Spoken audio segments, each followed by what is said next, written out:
Hello everyone, welcome to सबका topper. आज हम लोग पढ़ने जाएंगे what is the basis of classification. हमारा जो चैप्टर है डाइवर्सिटी इन लिविंग ऑर्गेनिजम्स, उसे हम स्टडी कर रहे हैं।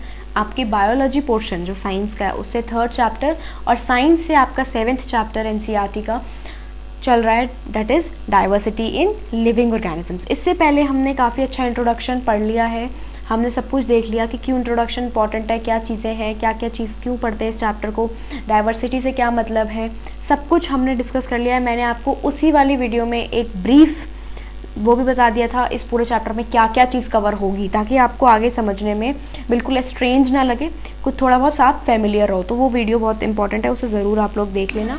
आज हम पढ़ेंगे what is the basis of classification. जैसे कि मैंने आपको बताया था क्लासिफिकेशन के बारे में, स्कूल का एग्जाम्पल मैंने पीछे वाली वीडियो में क्लास और स्कूल का एग्जाम्पल दिया था, जिन्होंने देखा उनको समझ में आ गया होगा। सबसे फाइन एग्जाम्पल मैंने आपको समझाने के लिए दिया था स्कूल और क्लास का, ठीक है।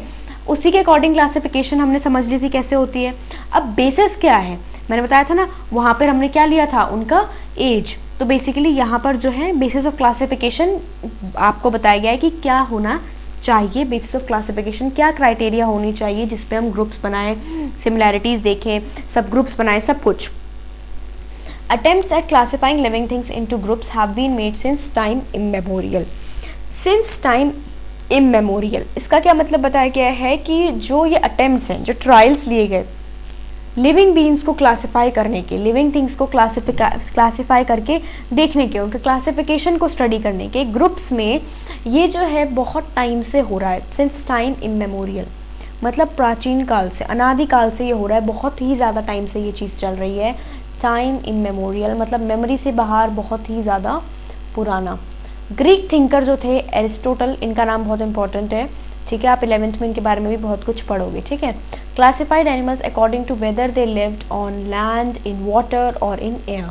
तो इसके अकॉर्डिंगली एरिस्टोटल ने क्लासीफाई किया। सबसे पहला अटेम्प्ट इनका बताया गया आपकी बुक में, दे लिव्ड ऑन लैंड। इन्होंने किस पे किया कि वो कहाँ रहते हैं, वाटर में, एयर में। That this is a very simple way of looking at life. ये बहुत सिंपल है तरीका है। बेसिकली हम जब हम जहाँ पहुँच चुके हैं, हमें पता है माइक्रोस्कोपिक लेवल पर रहते हैं, इतने ज़्यादा जाइजेंटिक हैं, है ना, कुछ को हम देख भी नहीं सकते। तो इस तरह से देखा जाए तो ये चीज़ जो थी बहुत सिंपल तरीका था उनका देखने का, इनको क्लासिफाई करने का। बट मिसलीडिंग टू, ये मिसलीडिंग भी है, इसमें रॉन्ग भी हो सकता था ये इस वे से करना, लैंड, वाटर और एयर के बेसिस पर।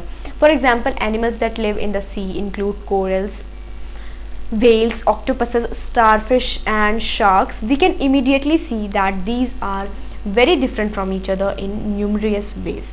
तो यही बताया गया कि ये सब एक जगह तो रहते हैं लेकिन आपस में बहुत ज़्यादा डिफरेंट है। In fact their habitat is the only point they share in common. इनका एक ही पॉइंट है जो ये शेयर करते हैं साथ में, वो उनका हैबिटेट है। बाकी चीज़ें जो इनमें बहुत ज़्यादा डिफरेंट है। This is no good as a way of making groups of organisms to study and think about. तो ये बिल्कुल भी सही नहीं लगा उन्हें, बिल्कुल भी सही नहीं था ये करना कि ग्रुप्स बनाना इस तरह से। जो एरिस्टोटल ने किया उसको सही नहीं बताया गया बाद में कि इस तरह से ग्रुप बनाना according to where they live. We therefore need to decide which characteristics to be used as a basis of looking for broadest division. Broad division करने के लिए हमें कौन सा कैरेक्टरिस्टिक यूज़ करना होगा, इसको डिसाइड करना हमारे लिए जो है इम्पॉर्टेंट बन गया। Then we will have to pick the next set of characteristic. पहले हमने एक कैरेक्टरिस्टिक ली जिस पर हमने ब्रॉडेस्ट डिवीजन बना दी, ठीक है, ब्रॉड, बिल्कुल ब्रॉड कैरेक्टरिस्टिक एक ले ली जिसमें बहुत ज़्यादा ऑर्गेनिजम्स आ गए उसके डिवीजन में। और उसके बाद हमने क्या किया, नेक्स्ट हमने set of characteristics Lee.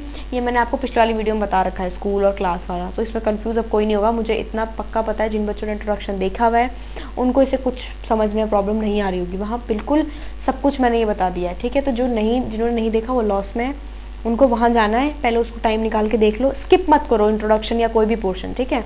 Skip करना तुम्हारे लिए प्रॉब्लम क्रिएट कर सकता है, क्योंकि हर एक चीज़ जो है वो कहीं ना कहीं इंपॉर्टेंट होती है एनसीईआरटी में, और हर जगह से इन्फॉर्मेशन मिलती है। फॉर मेकिंग सब groups with in these divisions, फिर हमने नेक्स्ट सेट लिया, फिर हमने और उनकी ग्रुप्स, सब ग्रुप्स बनाए। अभी देखो हम स्टडी करेंगे तब मैं बताऊंगी ग्रुप्स कैसे बने, सब ग्रुप्स कैसे बने। This process of classification within each group can then continue using new characteristics each time. फिर ऐसे कर करके हमने जो है ग्रुप्स एंड सब ग्रुपिंग करते रहे, हम कैरेक्टरिस्टिक लेते गए और ये चीज़ कंटिन्यू होती गई। Before we go on we need to think about what is meant by characteristic. अब हमें सबसे पहले समझना है कि कैरेक्टरिस्टिक क्या होता है। When we are trying to classify a diverse group of organisms, we need to find ways in which some of them are similar enough to be thought of together. Actually जब हमें किसी को diverse group of organisms को classify करना होता है तो उस सिचुएशन में हमें कुछ ऐसे तरीके अपनाने होते हैं इन विच सम ऑफ देम आर सिमिलर, जिसमें वो हम उनको सिमिलर भी देख सकें कि ये सब सिमिलर है इन सब चीज़ों में। तो ऐसे कुछ वेज हम ढूंढते हैं और इतने सिमिलर होने चाहिए कि इनको हम एक थॉट ऑफ टुगेदर सबको साथ में थिंक कर सके, इतने सिमिलर होने चाहिए वो सब, है ना। अब ये नहीं कि बिल्कुल बर्ड्स को ले लिया, एनिमल्स को ले लिया, किसी भी चीज़ पे कि चलो वो लैंड में रहते हैं, हमने एक बहुत ही ज़्यादा टाइनी बैक्टीरिया ले लिया और एक बहुत ही जाइजेंटिक एलिफेंट ले लिया, ये दोनों तो चलो सॉइल में रहते हैं या ये दोनों जंगल में रहते हैं। तो बेसिकली ये गलत तरीका होगा। सिमिलैरिटी ज़्यादा मतलब बहुत ज़्यादा सिमिलर होने चाहिए हो ताकि हम उनके ब्रॉड डिविजन्स को बना सकें, उनको हम एक साथ थिंक कर सकें कि हाँ जो है एक तरह से देखें तो एलिफेंट है और दूसरी तरह से जैसे हमने एक लायन ले लिया, एक टाइगर ले लिया, तो लायन और टाइगर को हम एक साथ सोच सकते हैं एक हद तक क्योंकि वो जंगल में ही रहते हैं, है ना। बहुत सारी चीज़ें वो एनिमल्स के क्राइटेरिया में आते हैं। अभी जब तुम ये पढ़ोगे टेक्सोनॉमिक कैटेगरीज तो तुम देखना दोनों का एक ही वो है Panthera, Panthera leo, Panthera tigris उनका नाम है, उनके जीनस भी सेम है पैंथेरा पैंथेरा। तो बेसिकली ये चीज़ हम तभी समझेंगे ना जब हम उनको एक साथ सोच पाएंगे, है ना। अब ऐसे ही हमने डिस्टिंक्ट ले लिए, ऐसे डिफरेंट ले लिए, दोनों में इतना ज़्यादा डिफरेंस है कि हम उनको एक साथ थिंक ही नहीं कर सकते, तो ऐसी जगह पर तो ये क्लासिफिकेशन रॉन्ग हो जाएगी। These ways in fact are details of किन किन चीज़ों को देखते हैं हम, अपेयरेंस देखते हैं, behaviour, in other words form and function, उनके फॉर्म को डिस्कस करना होता है, मतलब अपेयरेंस को, उनके फंक्शन को, कैसा बिहेवियर है उनका, वो सब आपका फंक्शन में आ जाएगा, ठीक है। तो इन चीज़ों को ज़्यादातर देखा जाता है। What we mean by a characteristic is a particular form of और अ पर्टिकुलर फंक्शन। एक कैरेक्टरिस्टिक का मतलब होता है कोई भी फॉर्म या function that most of us have 5 fingers on each hand is thus a characteristic. ये भी एक कैरेक्टरिस्टिक है, कोई भी फॉर्म, ये फॉर्म है हमारा, एक हमारा कोई फंक्शन भी हो सकता है वो, दैट वी कैन रन, ये हमारा फंक्शन है। But the banyan tree can not is also a characteristic, ये भी एक कैरेक्टरिस्टिक है जिसमें हम और बैनियन ट्री क्या डिफरेंट हो गए। Now to understand how some characteristics are decided as being more fundamental than others, कौन से ज़्यादा इंपॉर्टेंट है, ज़्यादा बेसिक है, ज़्यादा फंडामेंटल है दूसरों को छोड़कर, let us consider how a stone wall is built. अब आपको एक स्टोन का एग्जाम्पल यहाँ पे दिया हुआ है। The stones used will have different shapes and sizes. अब आपको एक स्टोन वॉल बनानी है, ठीक है, उसमें जो आप स्टोन यूज़ करोगे बेसिक सी बात है कि उनमें डिफरेंट उनका शेप होगा, डिफरेंट उनका साइज होगा। The stones at the top of the wall would not influence the choice of stones that come below them. जो टॉप ऑफ द वॉल पे स्टोन्स हैं वो इस चीज़ को तो इन्फ्लुएंस नहीं कर रहे कि नीचे जो स्टोन्स हैं उनके नीचे जो स्टोन्स हैं उनको उसकी चॉइस को वो इन्फ्लुएंस नहीं कर रहे हैं कि नीचे हमें कौन सा स्टोन रखना है, ऊपर हमें कौन सा स्टोन रखना है, ये आपस में इन्फ्लुएंस नहीं कर रहे हैं, ठीक है। On the other hand the shape and size of the stones in the lowermost layer will decide the shape and size of the next layer and so on. अब ऊपर की लेयर के स्टोन्स जो हैं, है ना, top of the building, वो नीचे वाले को तो नहीं सोचेंगे ना। अब हमने वो टॉप, ऐसा तो कोई करेगा नहीं कि हमने टॉप का बना दिया अब हम सोच रहे हैं अब नीचे इसी साइज का बनाते हैं, उल्टा होगा ना, नीचे का पहले बनेगा, फाउंडेशन पहले बनेगी, फिर लोअर मोस्ट लेयर जो होगी वो डिसाइड करेगी कि जो नेक्स्ट लेयर है उसमें कैसे शेप एंड साइज होंगे। तो उसी अकॉर्डिंगली यहाँ पर भी होगा। देखो, the stones in the lowermost layer are like the characteristic that decide the broadest division among living organisms. तो यही बताया गया कि स्टोन जो सबसे नीचे होगी, सबसे लोअर मोस्ट लेयर पर होगी, यही डिसाइड करेगी ब्रॉडेस्ट डिवीजन को। जब हम अभी स्टडी करेंगे तो हम भी यही देखेंगे, सबसे नीचे वाली कैरेक्टरिस्टिक को हम सबसे पहले पकड़ेंगे, ठीक है, फिर ऊपर ऊपर ऊपर जाएंगे और जितना ऊपर जाते रहेंगे उतना डिफरेंस बढ़ता रहेगा। They are independent of any other characteristic in their effects on the form and function of the organism. तो ये काफ़ी इंडिपेंडेंट होते हैं और किसी भी कैरेक्टरिस्टिक में, ठीक है, on the form and function of the organism. The characteristics in the next level would be dependent on the previous one and would decide the variety in the next level. अब जो हमने देखो जो first layer बना दी उसने second वाली की layer के लिए उसने अपने अकॉर्डिंग, मतलब हमने फर्स्ट लेयर बनाई स्टोन की, ठीक है। अब सेकंड वाली को हम क्या करेंगे, फर्स्ट लेयर को देख कर ही बनाएंगे। तो वो किस पे डिपेंडेंट हो गई, फर्स्ट लेयर पे, प्रीवियस वन पे, प्रीवियस लेयर पे। अब हमें क्या करना है, उसके ऊपर वाली लेयर बनानी है, तो वो किस पे डिपेंड हो जाएगी, अभी सेकंड वाली पे। थर्ड वाली लेयर, जैसे सेकंड वाली लेयर फर्स्ट वाली लेयर पे डिपेंडेंट थी, वैसे ही थर्ड वाली लेयर जो हमें बनानी है वो सेकंड वाली लेयर पे डिपेंडेंट होगी, मतलब वो उसकी वैरायटी को डिसाइड करेगी जो अब नेक्स्ट लेवल पे बनेगा।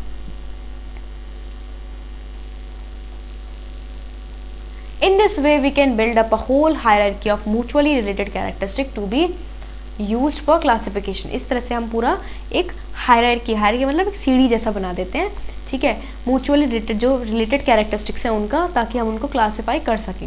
Nowadays we look at many interrelated characteristics starting from the nature of the cell in order to classify all living organism, सारे लिविंग ऑर्गेनिजम्स को क्लासीफाई करने के लिए अब हम क्या करते हैं, इन इंटर रिलेटेड कैरेक्टरिस्टिक्स को लेते हैं।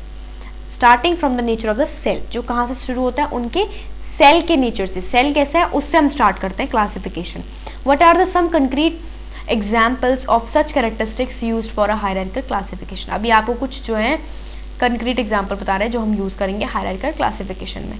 यूकैरियोटिक सेल, यही सेल में पहले बताया गया है। यूकैरियोटिक सेल सबको पता है, membrane bound organelles are present and eukaryotic means modified nucleus is a membrane bound, has membrane bound organelles including a nucleus which allows cellular processes to be carried out efficiently in isolation from each other। तो ये आपको पहली बात बता दी eukaryotic cell कैसा होता है, membrane bound होता है, न्यूक्लियस होता है उसमें, इसमें सारे सेलुलर प्रोसेस कैरी होते हैं efficiently in isolation from each other, मतलब आपस में अगर इनके जो सेल्स होते हैं अगर ये आपस में आइसोलेटेड भी रहते हैं तो भी ये वर्क होता रहता है, एक दूसरे से आइसोलेटेड रहकर भी काम करते हैं। In isolation from each other, आपस में आइसोलेटेड रहकर काम किया जाता है।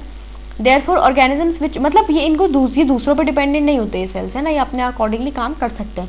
Therefore organisms which do not have a clearly demarcated nucleus and other organelles would need to have their biochemical pathways organized in very different ways। जिनके पास नहीं होता ये सब ऐसे ऑर्गेनल्स वो आइसोलेशन में काम नहीं कर सकते, उनके different types of biochemical pathways होते हैं और वो अलग अलग तरीके से ऑर्गेनाइज्ड होते हैं ताकि वो अपना वर्क कर सके, जैसे हमने अमीबा के बारे में डिस्कस किया था सेल वाले चैप्टर में। This would have an effect on every aspect of cell design. इस तरह से दोनों में, यूकैरियोटिक में और ये जिसके बारे में आपको बताया गया इसके पास डिमार्केटेड न्यूक्लियस नहीं है क्लियर, तो वो एक्चुअली प्रोकैरियोट्स है ना। तो यूकैरियोटिक और प्रोकैरियोटिक में क्या बताया गया यहाँ पर आपको कि उनका सेल का डिज़ाइन डिफरेंट तो होगा ही, इफेक्ट होगा हर तरह से उनके सेल डिज़ाइन में। Further nucleated cells would have the capacity to participate in making a multicellular organisms, है ना। अब हम ये देखते हैं कि जहाँ न्यूक्लिएटेड सेल है, जहाँ प्रॉपर न्यूक्लियस प्रेजेंट है, वहाँ पर मल्टीसेलुलर ऑर्गेनिजम्स भी बनेंगे उनसे, है ना। ये पार्टिसिपेट करेंगे in making a multicellular organisms, multicellular organisms को बनाएंगे because they can take up specialized function, क्योंकि ये स्पेशल काइंड ऑफ फंक्शंस को कर सकते हैं ना। अब इनके पास ऑर्गेनेल है, lysosome, ribosome, mitochondria, endoplasmic reticulum, plastids, इन सबको हमने डिस्कस किया था ना। तो आपको याद है ना इनके कितने सारे फंक्शंस हैं, है ना। तो ये सब फंक्शंस को तो कर सकते हैं कैरी ऑन, तो ये मल्टीसेलुलर ऑर्गेनिज्म को भी डेवलप कर सकते हैं। अगर यूनिसेलुलर होगा तो उससे कैसे, अगर एक प्रिमिटिव सेल होगा, प्रिमिटिव न्यूक्लियस होगा, तो प्रिमिटिव न्यूक्लियस से अगर हम सोचेंगे कि मल्टीसेलुलर बना लें तो इतना फंक्शन तो कर ही नहीं सकता ना प्रिमिटिव सेल, उसके पास तो ऑर्गेनल्स ही नहीं है। तो वही आपको बताया गया यहाँ पर। Therefore this is a basic characteristic of classification। सबसे पहले क्या हमने देखा, बेसिक कैरेक्टरिस्टिक जो है हमने जो स्टडी किया उसके अकॉर्डिंग क्या माना गया, सेल के अकॉर्डिंगली हमने सबसे फर्स्ट जो है बेसिस माना। तो पहला आपका क्या आ गया, सेल्स आर प्रोकैरियोटिक और eukaryotic.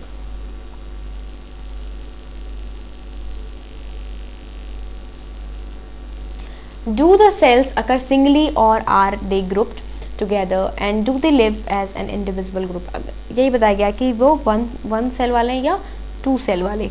Cells that group together to form a single organism use the principle of division of labor।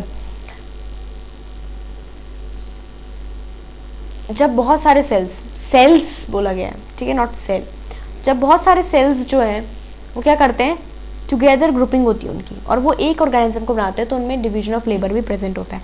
अब ये principal of division of labour भी मैंने जो है सेल वाले चैप्टर में तुम्हें बताया था, ठीक है। जैसे हमारा एक्सक्रीटरी सिस्टम है, डाइजेस्टिव सिस्टम है, रेस्पिरेटरी सिस्टम है, अलग अलग सिस्टम वर्क करते हैं, तो उस पर क्या, वो क्यों ऐसा वर्क कर सकते हैं, क्योंकि सेल्स जो है उनमें डिवीजन ऑफ लेबर प्रेजेंट होता है। सेल्स अपना ग्रुप बनाती है, ऑर्गन सिस्टम बनाती है और फिर अपने अकॉर्डिंगली वर्क करती है और ये आपस में वर्क इस तरह से जो है बांट लेते हैं, तो उसे कहते हैं principle of division of labour. In such a body design all cells would not be identical. ऐसे बॉडी डिजाइन में सारे सेल्स, बेसिक सी बात है, जो सेल एक्सक्रीटरी वर्क कर रहे हैं, जो सेल्स मिलकर जो एक्सक्रीटरी सिस्टम बना रहे हैं, जो सेल्स मिलकर डाइजेस्टिव सिस्टम बना रहे हैं, जो सेल्स मिलकर के आपका कोई दूसरा सिस्टम बना रहे हैं जैसे कि रेस्पिरेटरी सिस्टम हो गया, तो वो सब एक जैसे कैसे हो सकते हैं, सब अलग अलग हो जाएंगे, नॉर्मल सी बात है।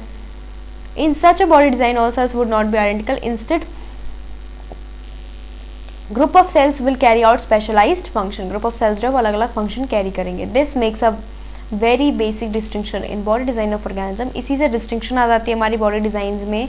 As a result an amoeba and a worm are very different in the body design. Amoeba में दूसरे टाइप के सेल्स है, डिवीजन ऑफ लेबर एब्सेंट है, वॉर्म में डिवीजन ऑफ लेबर होगा, तो इस तरह से ये डिफरेंट हो जाते हैं फिर से। तो सेकंड आपका क्या आ गया, सेल्स अगर सिंगली और इन क्लस्टर्स और you could say more than one. Do organisms produce their own food through the process of photosynthesis, ये आपका थर्ड बेसिस बताया गया है कि फोटोसिंथेसिस होती है या नहीं होती ऑर्गेनिजम्स में। Being able to produce one's own food versus having to get food from outside would make very different body design necessary।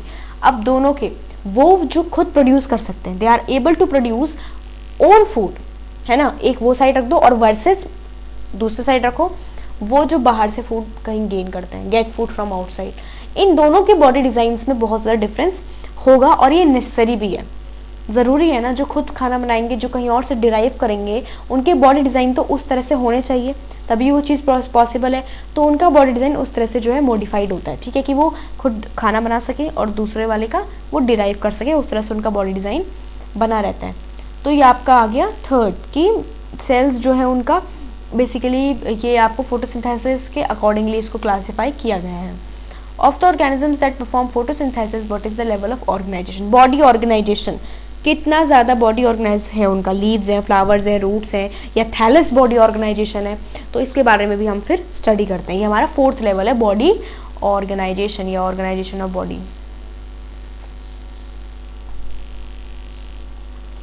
Of the animals, how does the individual's body develop and organize its different parts, and what are the specialized organs found for different functions। फिर आपका ये last वाला आ जाता है कि जो भी animals हैं, है ना, कैसे उनकी बॉडी जो है, how does the individuals body develop, body कैसे डेवलप हो रही है, एंड ऑर्गेनाइज, फिर कैसे अपने आप को ऑर्गेनाइज कर रही है उनकी बॉडी, डिफरेंट पार्ट्स कैसे ऑर्गेनाइज कर रहे हो जा रहे हैं उनमें, और स्पेशलाइज्ड ऑर्गन्स जो हैं वो क्या है, कौन से उनके डिफरेंट फंक्शन है, किस फंक्शन के लिए वो ऑर्गन्स बने, ये सब आपका लास्ट पार्ट आता है। तो इस तरह से हमने देखा। अब हमारा जो है, आपको मैं बता देती हूँ, इस टॉपिक में जो आपको मैं बताऊँगी टेबल, वो आपको ज़्यादा कुछ नहीं है, मैं आपको बेसिस ऑफ क्लासिफिकेशन के बारे में बताऊँगी। कुछ तो आपने लिख ही दिए हैं, जैसे कि ये हो गया आपके, फर्स्ट तो आपने क्या पढ़ा, फर्स्ट आपने पढ़ा सेल्स आर प्रोकैरियोटिक और यूकैरियोटिक, ठीक है। फिर सेकंड आपका कौन सा आ गया, सेकंड देख लो, सेकंड लिख लेंगे हम लोग। सेकंड आ जाता है हमारा सेल्स अगर सिंगली और इन क्लस्टर्स, है ना, ग्रुप में है या क्लस्टर में, प्रिंसिपल और डिविजनल पेपर है या नहीं है। फिर थर्ड जो है हमारा फोटोसिंथेसिस, मतलब ये मूड ऑफ न्यूट्रिशन भी आप इसको कह सकते हो कि वेदर फोटोसिंथेटिक और not, they can produce their own food और टेक फूड फ्रॉम आउटसाइड, ये आपका इस वाला आ जाएगा। फिर फोर्थ आ जाता है organization of different body parts कैसे ऑर्गेनाइज्ड हैं, ये आपका आ जाता है। और फिफ्थ वन आपका ये आ जाता है कि किस तरह से इंडिविजुअल की बॉडी डिफरेंट फंक्शंस के लिए डेवलप हुई है। अब हमारा नेक्स्ट आता है, we can see that even in these few questions that we have asked a hierarchy is developing. हम ये चीज़ देख सकते हैं कि जो क्वेश्चंस को हमने आस्क किया उसमें कहीं ना कहीं हायरार्की जो है वो धीरे धीरे डेवलप होती है, और ये अभी हम स्टडी करेंगे, हमें समझ में आ जाएगा ये चीज़। The characteristic of body design used for classification of plants will be very different from those important for classifying animals. Basic सी बात है, प्लांट्स को कैरेक्टरिस्टिक जो होंगे उनको क्लासीफाई करने के लिए जो कैरेक्टरिस्टिक यूज़ किए जाएंगे, एनिमल्स को क्लासीफाई करने के लिए जो कैरेक्टरिस्टिक यूज़ करे जाएंगे वो डिफरेंट होंगे। टिश्यूज़ में भी डिस्कस किया था क्यों ये सब कुछ हो रहा है, प्लांट्स और एनिमल्स में क्यों इतना डिफरेंस जो है वो क्रिएट होता है। एनिमल टिश्यू जो हमने टिश्यूज़ के बारे में डिस्कस किया था कि प्लांट और एनिमल टिश्यू में क्या डिफरेंस है, वही रीज़न कहीं ना कहीं यहाँ पर भी आप समझ सकते हो। This is because the basic designs are different, basic design different होता है बेस्ड ऑन द नीड पे बेस्ड है to make their own food, अपना खाना बनाने की नीड, एक्वायर इट, जैसे एनिमल्स में एक्वायर करना है, किसी और से डिराइव करना है, प्लांट्स में खुद बनाना है, तो ये नीड हो गई इनकी, इस अकॉर्डिंगली इनके बॉडी डिज़ाइंस डिफरेंट होते हैं। Therefore these designs feature having a skeleton और for example are to be use to make sub groups, फिर इनके सब ग्रुप्स इस तरह से बनाए जाते हैं rather than making broad groups. अब जब डिफरेंस के अकॉर्डिंगली ही ब्रॉड ग्रुप्स और सब ग्रुप्स बनते हैं, तो कहीं कहीं सिचुएशन में ऐसा भी होता है कि आप सब ग्रुप्स बनाते हो और ब्रॉड ग्रुप्स नहीं बनाते हो, है ना, जैसे कि स्केलेटन का होना, ये तो सिंपल सी बात है, प्लांट और एनिमल हम डिफ्रेंशिएट कर सकते हैं कि स्केलेटन किस में किस में नहीं है, तो उस अकॉर्डिंगली उस केसेस में हम क्या करते हैं, सब ग्रुप्स बनाते हैं, ब्रॉड ग्रुप्स नहीं बनाते हैं। अभी आपका नेक्स्ट टॉपिक है क्लासिफिकेशन इवोल्यूशन। यहाँ से क्वेश्चंस के चांसेस तो कम है जो हमने ये डिस्कस किया, बस आपको ये याद रखना है, ये जो पॉइंट्स आपको दिए हुए अच्छे से पढ़ लेना। Basis of classification 1 2 3 4 5 6 I think है, तो ये पॉइंट्स अच्छे से डिस्कस पढ़ लेना तुम लोग, ठीक है। ये पॉइंट से क्वेश्चन आने के चांसेस ज़्यादा होते हैं, ठीक है। दीज आर 5 आई थिंक ना, ये 1 2 3 4 5 या दीज आर 5 ओनली। तो इनको आपको अच्छे से पढ़ लेना है, ठीक है, बेसिस ऑफ क्लासिफिकेशन में। इसके बाद हम क्लासिफिकेशन इवोल्यूशन, यहाँ से क्वेश्चंस आने के पार्ट्स हैं, मैं बताती जाऊँगी क्वेश्चंस जो जो इंपॉर्टेंट होंगे। यहाँ पर आपको ये सब चीज़ समझनी है। और ये चीज़ ये वाला जो टॉपिक है ना, बेसिकली समझने का ही था ये वाला, और इससे पिछला तो ज़्यादा ही समझने का था, बिल्कुल समझना था क्या चीज़ है। और ये भी तो पीछे वाली वीडियोज़ भी देख लेना। और ये जो टॉपिक है, ये टॉपिक इससे क्वेश्चन आता है, ठीक है, बेसिस ऑफ क्लासिफिकेशन से। और आपने ये सब भी समझ लिया है, ठीक है। अगर आपको हमारा जो वीडियो है, ये वाला जो आया है, वो अगर आपको अच्छा लगा है तो आपको हमारे चैनल को लाइक करना है, सब्सक्राइब करना है, मतलब वीडियो को लाइक करना है, चैनल को सब्सक्राइब करना है, ठीक है। साथ में कमेंट भी करो अगर कोई क्वेरी वगैरह है तो, ठीक है। आप शेयर भी कर सकते हो अपने फ्रेंड्स वगैरह के साथ, क्योंकि नॉलेज तो भाई बांटने से बढ़ती है। Okay, thanks. नेक्स्ट वीडियो में मिलते हैं। Take care.